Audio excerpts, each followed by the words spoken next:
Morning fog clings to a muddy cutting where men swing picks against stubborn limestone. Shovels bite earth while iron tools ring, echoing across fields beyond the hedgerows. Wheelbarrows creak along narrow planks, slick with clay and last night's cold rain. A horse strains above the trench, rope taut, guiding another load toward daylight.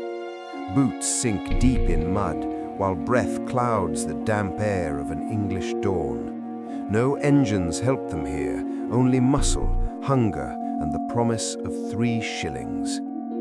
These men carve a railway through Britain with hands already worn to bone. Their coats smell of smoke and sweat, patched wool stiff with limestone dust. Some came from farms where harvests failed and bread grew painfully scarce. Others crossed cold water from Ireland, chasing rumors of wages and work. They arrive carrying nothing except a shovel and the need to survive. The foreman shouts orders while chalk marks creep slowly across a timber board. Every foot of earth removed means rails might someday pass above this trench. For now there is only stone resisting every blow from pick and hammer. 11 men work in rhythm, not planned, but learned through endless fatigue. Wheelbarrows roll upward along planks, angled like ladders toward grey sky.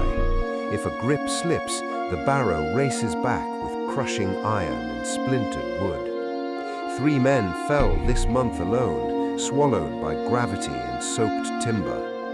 Work paused only long enough to drag bodies clear of the plank path. Then shovels rose again, because empty barrows never fill themselves. By dusk, the trench deepens another yard into stubborn English rock. Night returns the men to huts built from turf, timber, and torn canvas. 10 men share one shelter, where wind crawls through every crooked board.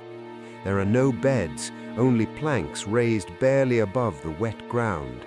Candles flicker, while boots dry slowly beside iron cooking pots.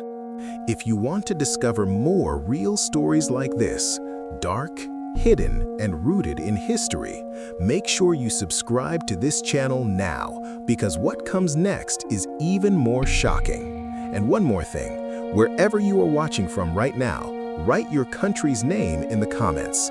I want to know how far these stories are reaching around the world. Don't forget, subscribe, comment your country, and stay with us. The contractor sells bread, salt pork, and ale from a rough wooden shack. Food costs dearer than in town, yet town lies miles beyond dark fields. Beer is cheaper, and most men know exactly why that is so. Saturday night, the camp roars with voices heavy from drink and exhaustion. Fists sometimes follow words because anger needs somewhere to land. Sunday morning arrives quiet beneath the bell of a distant church. Some men pray softly, while others stare across green English hills. Hands rest on tired knees, breathing air free of powder and dust. It is the only morning when no foreman measures their strength. Monday begins at the tunnel mouth, where daylight quickly disappears. Inside, candles burn weakly against walls sweating cold stone. Hammer strikes chisel hour after hour, carving holes for black powder. Charges are packed carefully, while men retreat into dim waiting shadows. The blast shudders through earth, and smoke fills the cramped heading. Minutes later, the men return, breathing dust that never truly leaves. One morning, a charge lingers silent longer than expected. 3 workers step forward to inspect the stubborn rock face. The powder wakes suddenly, and the tunnel devours their names. By afternoon, the drilling begins again, beneath the same stone arch. Months later, the railway opens beneath bright September banners. A polished locomotive waits beside gentlemen in tall black hats. Crowds cheer loudly as brass music celebrates the triumph of steam. Newspapers praise the miracle linking cities across the kingdom. Yet the men who carved the line are already miles away digging. They built the road of iron across Britain, but it was never meant for them.